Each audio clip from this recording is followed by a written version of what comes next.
Greetings, everybody.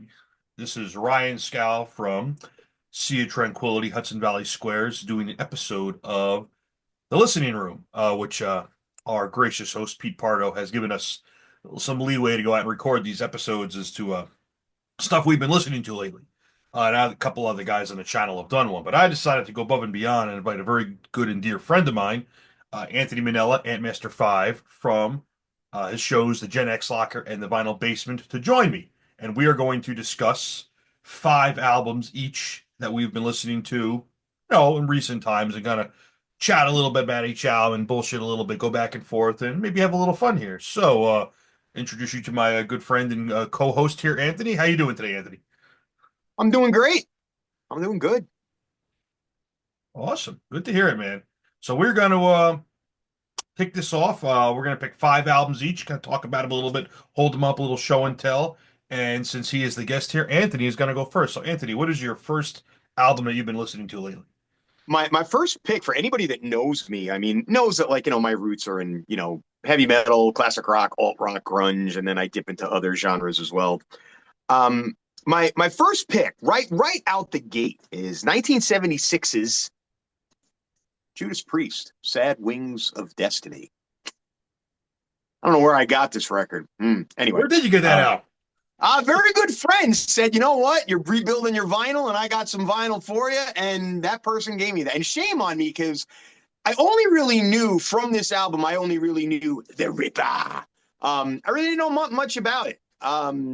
Turbo, I admit, everybody wants to kill me with sticks. Their 1986 release was like one of my favorite albums of all time. I understand, Screaming for Vengeance, British for Steel, but I put this on my turntable and I said, you know what, let me just immerse myself into it. Got into it, and it's been one of my favorite albums ever since. Uh, the lineup on this was KK Downing on guitar, Glenn Tipton on rhythm guitar, rhythm lead. I think they traded off like question and answer. The legendary Rob Halford on vocals, Alan Moore drums, and then Ian Hill on the bass. What I always think is funny here is that the the photography of the band here, my lighting isn't that great. Everybody is pretty much shown in a nice light. You can pretty much pick up who everybody is, with the exception of poor Alan Moore behind there at in the drum kit. It's like the lighting is, I mean, my lighting, but his lighting is terrible, and like his stick is in his face, and it honestly reminded me of this album here, and how poor Alex Van Halen got like the shaft. But I honestly, I mean, I divulged. I dove into this album. I will divulge this album. Uh, Prelude, Tyrant, Epitaph, Island of Domination, and it's just got some of these great roots of Zeppelin, Sabbath, Queen, and uh, this album for me. Just to conclude, I mean, it's essential vinyl. I say that a lot. This is essential vinyl, but this is an album that actually every album I speak of here, all five albums, this is an album where you drop the needle on the first track, you let it go, you flip the record over, and then you let it go. There's no skipping of any tracks on Sad Wings of Destiny. And I that's agree. yeah, basically it's definitely been my go-to Judas Priest album. Like I said, it replaced my number one. My number one was always Turbo, which came out almost 10 years to the day after that album was released. Um, Quick tidbit: it was produced by a guy by the name of Dave Jordan, who literally I just found out just passed away last month. Oh, wow. Holy Yeah, shit. but great album. I love it, and I personally highly recommend it. I'm glad you like it, sir. I'm really glad you got into that one, and it's speaking to you on Yeah, that. I went head first into it, and then I started playing bass along with Ian Hill, and it kind of like opened up my bass playing. I was like, okay, I got that root note, and I was doing it without sheet music, just finding the root note and going to town. So that is definitely my. I didn't want to do it in any particular order. I don't want to say it's my number one, but yeah, all right, I guess that's my number one pick. Yeah, there's no real order to these. They're just whatever order you feel like talking them in. All right, so my first pick. We actually What talked you about. got? Well, we talked about doing the show, Anthony and myself, recently, and then I had to go on a little trip recently, so we had to delay it for a few weeks, and I'm glad we did because On the trip, I was able to see one of my favorite bands. I saw them in Europe, even though they are a bunch of good New York boys. Good New York boys here. I'm gonna talk about one of their albums. So, even though if you watch me at Hudson Valley Square, Sea of Tranquility, I do like to talk about a lot of different music. I like a lot of different music besides metal. But I'm not gonna lie to you folks. I'm not gonna lie. At the end of the day, I usually listen to metal, and I usually like my metal to be as metal as fucking fuck. Like that is just the style of metal I like. Because there's a lot of metal out there, and a lot of it's cool, and you like what you like, and it's all great, right? And some metal's softer and different, more atmospheric, and that's all good stuff. And I do like a lot of that. But end of the day, I just like met my favorite, my wheelhouse, the tip of the pyramid is just metal. That's metal as fucking fuck, and that's what's gonna be pretty much all five of my picks, including the first pick, which we're going to go back to 1984, to a little band from New York, and that band is Manowar, and this is their fourth album, Sign of the Hammer. They released two albums in 1984. The other was Hail to England, very productive year for them. And this was the second of the two, Sign of the Hammer. So I love Manowar dearly. I like all So their they 80s did they stuff. did two studio albums in 1984. Yeah, Hail to England and this album, very, very That's productive. a that takes a lot of work. And they were two of their best albums too. And they don't really sound very similar. Like the production's quite different Yeah, and the music's quite different too. So I never really looked into like if they recorded them at the same time. It doesn't sound like it. But having said that, this is I like all their 80s stuff. But the first four are definitely my favorite: Battle Hymns, Into Glory Ride, Hail to England, and Sign of the Hammer. So I pulled this one out because the show I nice. saw, they happened to play this entire album. And they played other stuff too, but they played this entire album. They didn't play it in order, which I thought was kind of interesting, but it doesn't matter because every song on here is cool. Uh, they did play the stupid bass solo, Joey DeMeo bass solo, Thunder Pick. But yeah, every song on this, All Men Play on 10 Animals. Obviously, I won't list every song, but my favorites have always been Thor, the Powerhead, which is fucking amazing. The title track, Sign of the Hammer, The Oath, and Mountains. So yeah, just a heavy as fuck album. People sometimes out there, you go around listen to metal, you'll meet people that kind of like Manowar's silly. I don't like Manowar. Well, I'm just here to tell you, those people can go fuck off. And I'm not saying that because these are good hometown New York boys here. Obviously, Joey DeMeo, Ross the Boss. This is my favorite era of the band. Obviously, when Ross the Boss was the guitarist for Manowar. His presence really contributes a lot. And one of my favorite metal vocalists of all time, Eric fucking Adams, who's 72 and who still sounds God great. bless them. He was fucking nailing those high notes at that show. They finished with Black Wind, Fire and Steel, which is their traditional closing track, and he was hitting those fucking highs. And if you know this album, the song "The Oath," the towards the crescendo of the song, he hits some fucking high, piercing falsettos, and he was doing it live. He was pulling it off. Tons of power, sounded great. So love this band, love this album. I was glad to see him. Uh, yeah, just that's my first pick. So there you go. Anthony, Nice. back to you, sir. Pick number two. Back taking a look at your Metro weather forecast. We're looking at cloudy skies. I do admit, like a lot of my picks are mainstream. Um, I I was gonna say like there's some stuff that's behind me that's going to like lead to like what's coming next, but oh well. Next on the list, I took 1983's album. It was their third studio album, Def Leppard's Pyromania. Another album that I consider essential vinyl. Uh, the, the one biggest like thing about Pyromania is that Pyromania came out in 1983, and it just dove right into the heyday of MTV, the heyday of the music video. You had Rock of Ages, you had Photograph, you had Foolin'.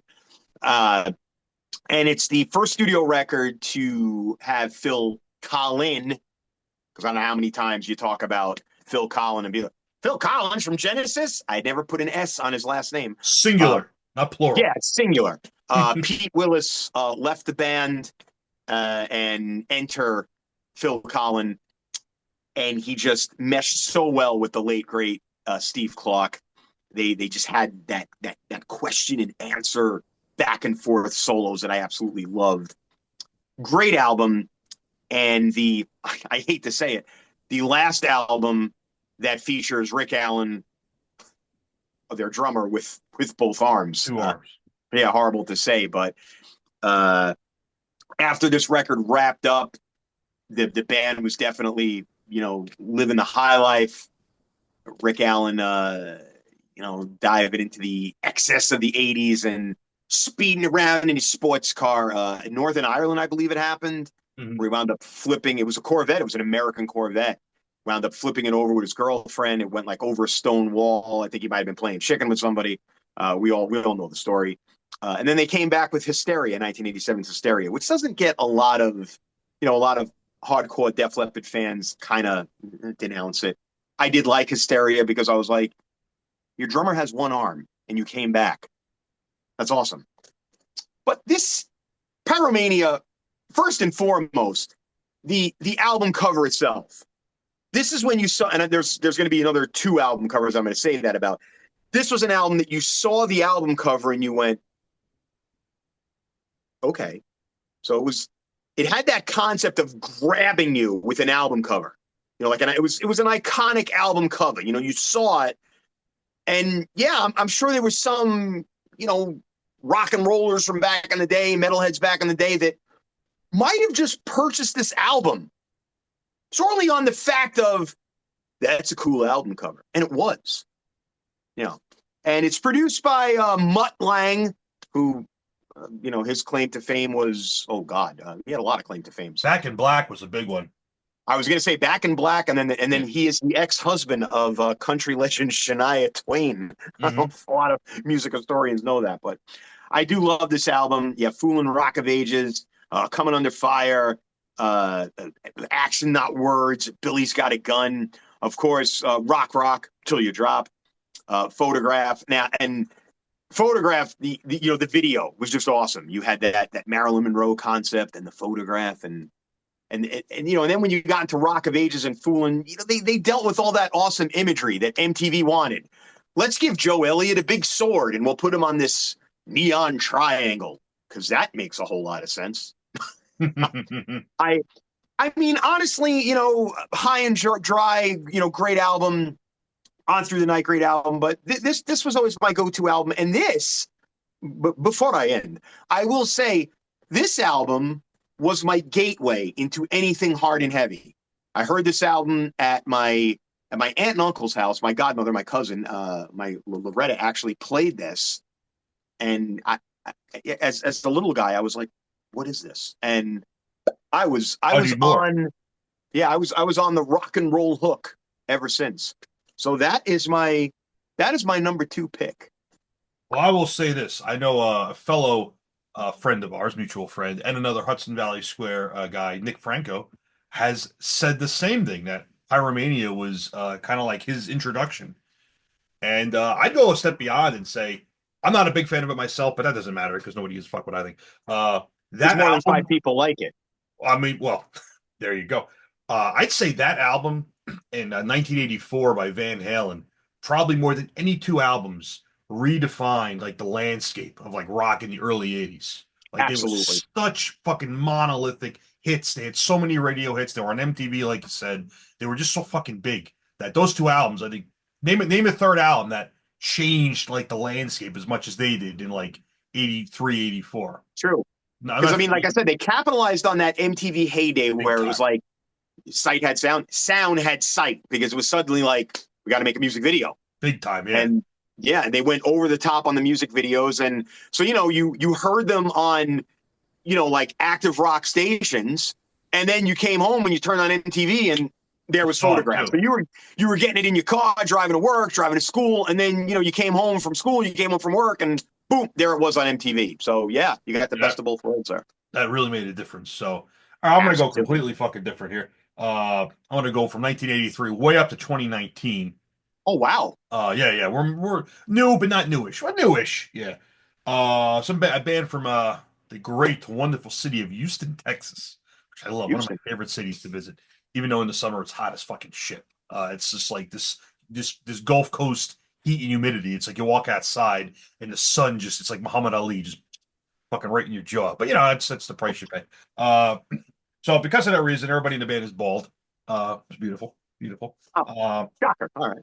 so I will say that when it comes to modern thrash metal, I'm not a big fan of most modern thrash metal because I don't know, it just doesn't hit me. It just I hear a lot of these newer thrash bands and it's just like all right, you check a lot of the boxes, good for you, all on your way. But something about it just doesn't connect with me and like it makes me want to like flip tables over and throw people through plate glass windows, which thrash metal should do if it's good and proper and get you right in the heart. But these guys do.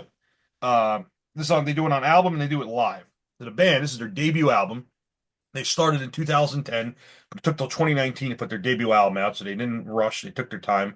The band is called Oath of Cruelty, and the album is called Summary Execution at Dawn. And it's got this cool fucking cover. That's So a what pretty is cool this? cover.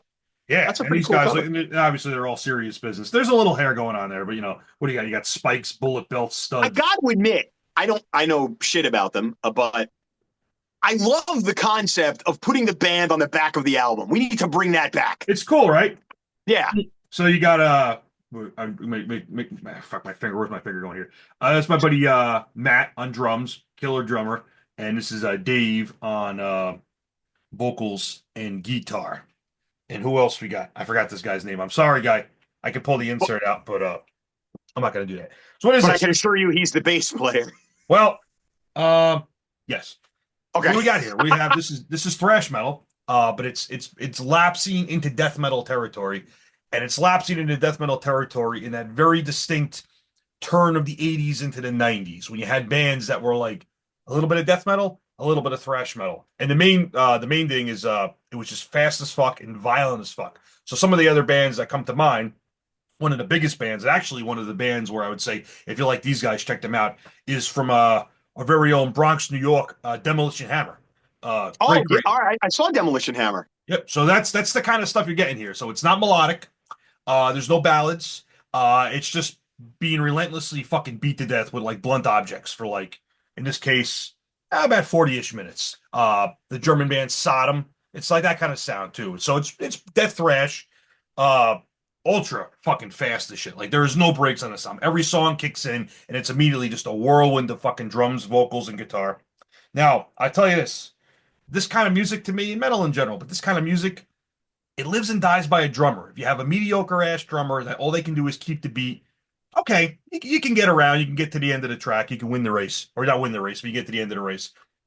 But if you have a drummer that is a fucking powerhouse that really is propulsive and fast and has like that explosive energy, it makes all the difference. And these guys, fortunately, do. The drummer Matt is just an absolute fucking beast, and it really makes the difference. I can tell you, I've seen these guys now about a lot of times. A lot. All over, oh yeah, all around. I've in different cities and stuff. So And then I I mean, have to ask you, being that I'm a gearhead, Matt, the drummer, does he have like a humongous kit that he's like airlifted into? no, it's just they're underground band, so it's just a very normal drum kit. And Okay. I'm not a gearhead, so I couldn't tell you the brands or anything, but just a normal kit. Uh, I can tell you one story. I saw them in Houston, Texas, at a festival a couple years ago. Massive pit. You can probably find this on fucking YouTube, like everything else. Place is going crazy. They're killing it. Somebody in the corner picks up this just trash can. That fucker was made out of rubber and not metal. Starts winging the trash can into the room. So this trash can's bouncing around. Boom, right Nice. off my head. I'm turning around and all of a sudden this trash can goes boom, just bounces off my fucking head. I'm like, what the fuck was that? What the That was fuck a was that? trash can. It was like a Rubbermaid trash can. Then it went up on stage and went back into the crowd. But yeah, every time I've seen these guys, when I most recently was, let's think now, last year in Detroit, I saw them at a festival in Detroit. It's the kind of metal, and I'm going to pay this the highest compliment I can, where it makes your jaw hurt because you're gritting your teeth. You're watching them just like, you know, vein That's starts the to, bass face. yeah, it's the vein starts to bust on your forehead. You're just like, it's that kind of, if you're in front of the stage, punch the stage. I like to get people in headlocks and rub their fucking heads. It's that kind of metal. So if you like Sodom, if you like Demolition Hammer, if you like metal that sounds like someone's beating you to death with a fucking brick, Oath of Cruelty, Summary Execution at Dawn, 2019 on Dark Descent Records, highly recommended. And that's from somebody that I don't really like a lot of modern thrash because it's just doesn't make me want to beat people to death with bricks. That's what I thrash get is. it. So that is my second pick. So Anthony, sir, your next choice. I will say, to tail spin on that, when you said about a drummer, when you said that, like, drummer makes the band, I Makes a think about difference. like Rush. with John Rutsey, their first drummer. And like Geddy said, it's like, it just wasn't, we weren't feeling it. And, enter Neil Peart. And it was like, Makes a boom. difference. Yeah. So, yeah. You could have a guy that just does a decent job and it's not necessarily going to hamstring stuff. Like the band might still be fine, but then you listen to a band with a drummer that's really just like, it just makes everything better. You're like, there it is. That's the stuff. And those guys Possibility. definitely have that in match. So good for fucking, I love them. So, anyways, I like that concept. Like I said, another one that's I consider essential vinyl, very essential vinyl. 1973, this album came out. uh, I believe it's in the record books as one of the longest running albums on Billboard's well, I know what top. this is. Of course, you know what it is.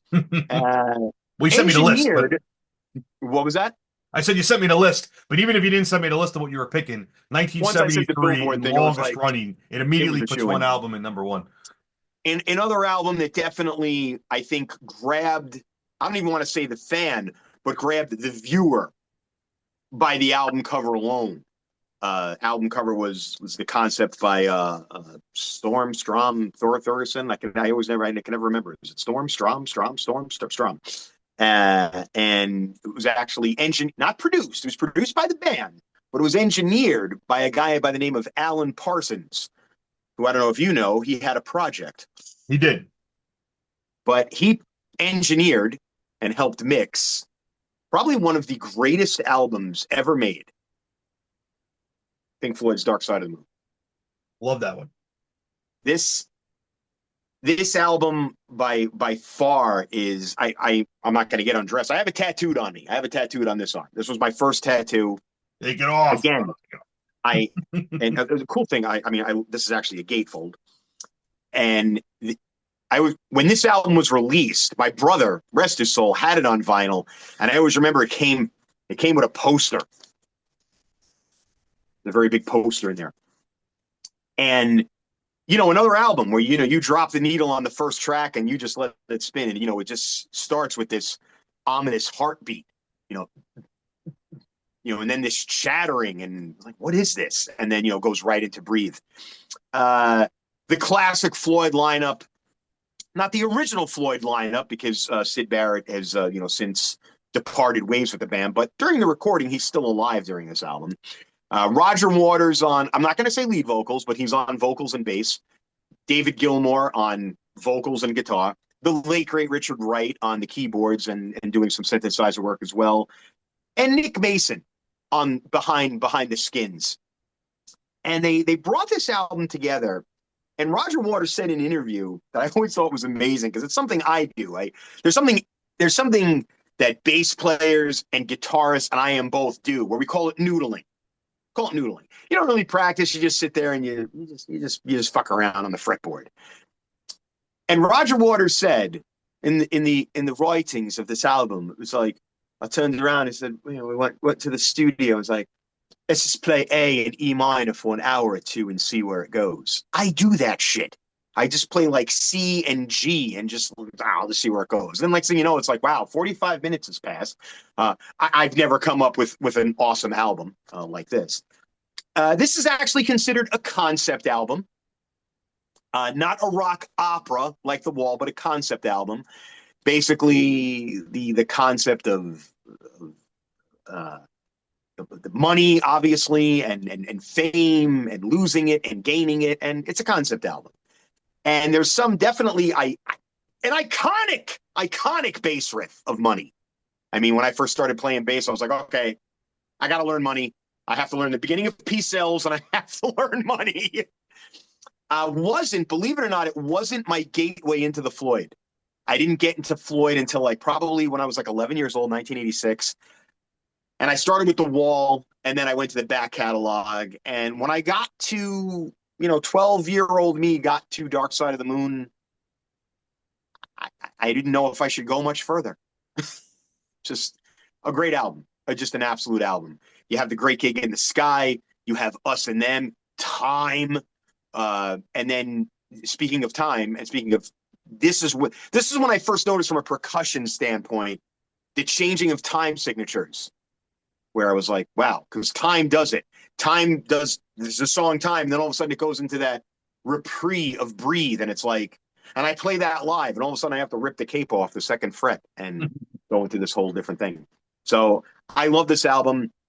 I highly recommend this album. I mean, if you had to say to somebody, it's like, well, what's Pink Floyd like? Buy this, download this, whatever you want to do with this, listen to it, and then talk to me on Sunday. And honestly, I mean, if it's all you had of Pink Floyd, of their entire catalog, if all you had was this album, you have it all. And yeah, I do. Obviously, I love this album. This is like always one of my go-to vinyls. Oh, and a real quick tidbit. I can't grab it all, but over the years, I have owned this on every piece of media. So I have owned it on cassette. You're gonna love this. I've owned it on 8-track. I actually got that at a garage sale. CD, of course. Vinyl, of course. Then I had like the 20th anniversary edition and stuff like that. But the other thing I've actually, and it's somewhere in this basement, I actually have it on reel to reel. That is unique. Because I was gonna Admirable. say I have no way to play it, but I do own Dark Side of the Moon on reel to reel. that's like CD tape and vinyl, obviously, like we all, a lot of us have that, but 8-track is pretty rare these days, but reel to reel, 5 formats. That's impressive. Yeah, I came across it when I moved. I was like, what's this? And I was like, oh God, this is Dark Side of the Moon. On the And you big probably listen to it on reel to reel. I'm sure in the car you probably listen to it on like streaming. So let's say you have 6 formats. Let's give you that one. If you listen to Yeah, it on that's true. Because I admit I don't use Spotify as much as I should because I am launching a podcast on it, so I have to get onto it. But I do use Amazon Music, and there is no. I never when I downloaded this out, I downloaded the album. I didn't just say, "Oh, I'm going to download money." Oh, I'm going to download it. No, just you download the album. So yeah, that is my pick for Floyd. All right. Well, just so you know, sir. I don't have professional Zooms. We have 10 minutes left. So we're gonna go through Oh these. crap! That's okay. We'll be fine. My next pick. 1980. These are fast albums. I'm gonna talk fast. 1988. Canada. I think Ottawa. Thrash metal. Fifth album. Speaking of drummers, not the best drummer, but in this case, the guitarist saves the day. The guitarist and the vocalist. The band is Razor. One of my favorite albums ever. Love them. Not the same album though, but yeah. In this case, the guitarist Dave Carlo is a fucking beast, and to me, this is an example of a guy. No one's ever gonna quote the guy for his lead guitar skills, and that's fine because his rhythm playing is absolutely fucking hand, fast as shit, and I love the quotes for these guys too. Well, it's all a little blurry. So the vocalist is quoted as Sheepdog, vocals in pain. Dave Carlo, guitar, chainsaw. Rob Mills, drums and quick snare. I don't know what's up with that. And Adam Carlo, the bassist, bass in hatred.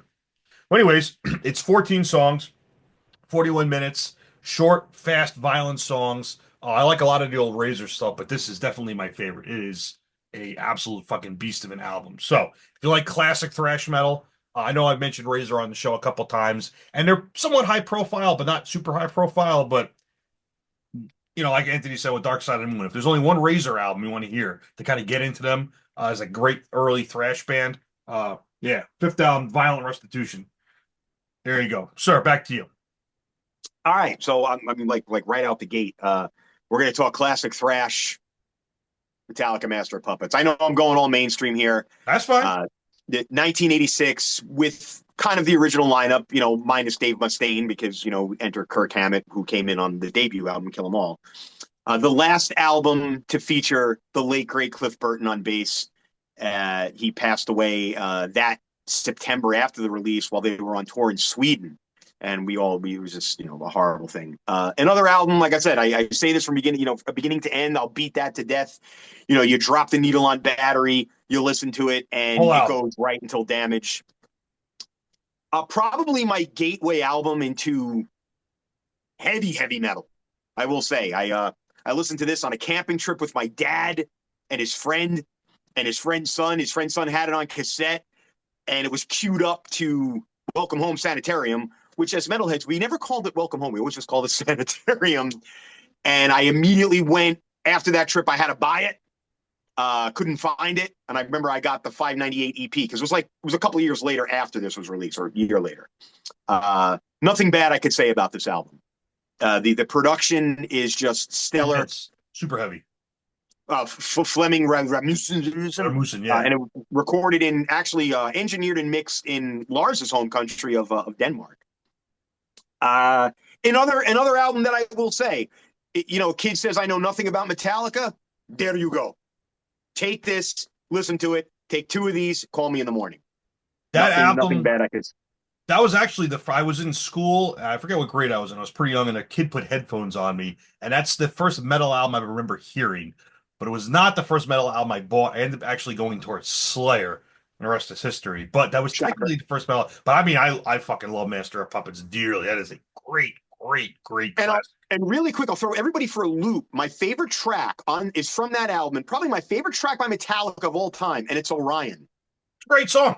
I think it's their best. But it had no vocals. I don't care. It's my favorite. It's their best instrumental, in my opinion. All right, quick. Well, I'll be really quick here. 2024 is my next album. Wow. It is the longest I ever waited for an album because the band's previous album was from 2005. And it looked like for years they talked about an album, and it was, life got in the way, things happened, things changed, and they kind of fell off. It didn't happen for a while. Then they eventually ended up reconvening, different lineup, got back together, came back together as a band, and finally recorded and released their third album. The first album was in the 90s. Second one was 2005. And the third one was in 2024. So 19 years. Longest I ever waited for an album. Wow. It is my favorite album from last year. I reviewed it on the review crew. One of my favorite bands of all time. Probably, and I don't say this lightly because I have a lot of fucking albums. They're probably the most metal fucking band I own. If not the most, like top one or two. Like they bleed. They fucking bleed metal in ways that most bands just can't. And it's nothing against other bands. These guys just have this quality to them that is just like makes your skull explode from the inside. Speaking of bleed, the band is called Adoro, and the album is Bleed on My Teeth. Bleed on My Teeth. It is. Yeah, so what is it? It's a little black metal, a little death metal, a little thrash metal. The earlier stuff was a little heavier on the black and death, and this album kind of leans more towards thrash metal. They're pretty unique. I can't really compare them to other bands.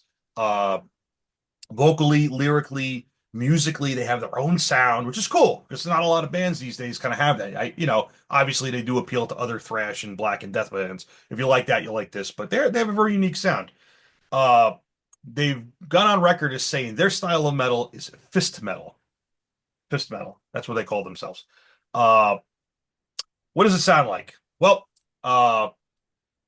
best way I could describe it is take the intensity of early to mid 80s Slayer, like Slayer up to Rain and Blood, when Slayer was like absolutely like the most pissed off, angriest band in the world, and take that and just move it forward in time. Move it forward in time to now, but it has that level of intensity and speed to it.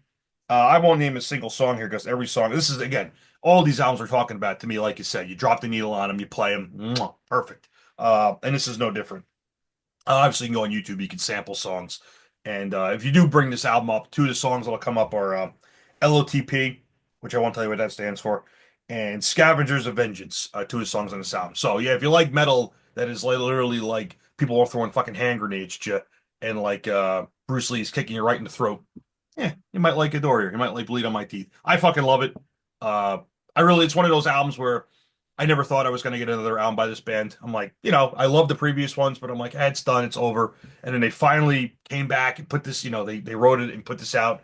It was mostly written over COVID, actually, was when most of the writing was done, and they obviously recorded it after the fact. So look at that fucking COVID bullshit was good for some things, and it facilitated some very creative metal being written too. I don't want to put this up too close to the camera because there's a lot of cocks and a lot of satanic shit floating around this album too. And I was gonna say the gatefold Same thing. Like there's like some space cocks floating around there, and Yeah.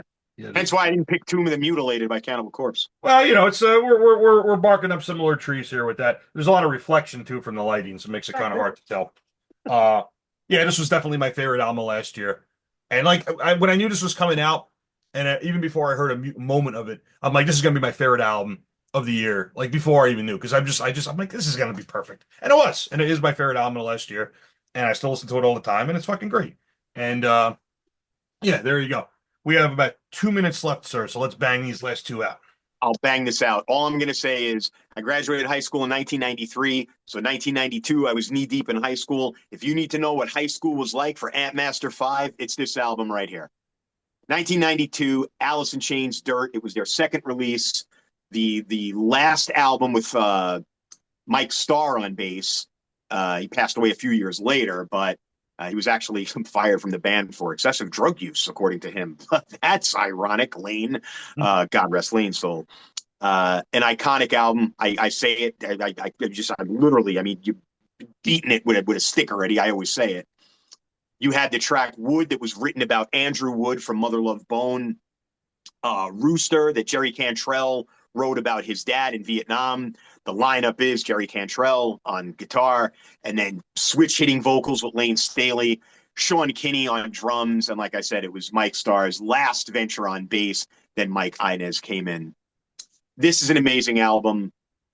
I mean, it's that sludgy dark that I mean. Maybe Nirvana was like I'm gonna say like Nevermind was a little bit more polished. When they went with David Geffen, this was on Columbia Records, and these guys were Sub Pop alums as well. But it's gritty, it's dirty.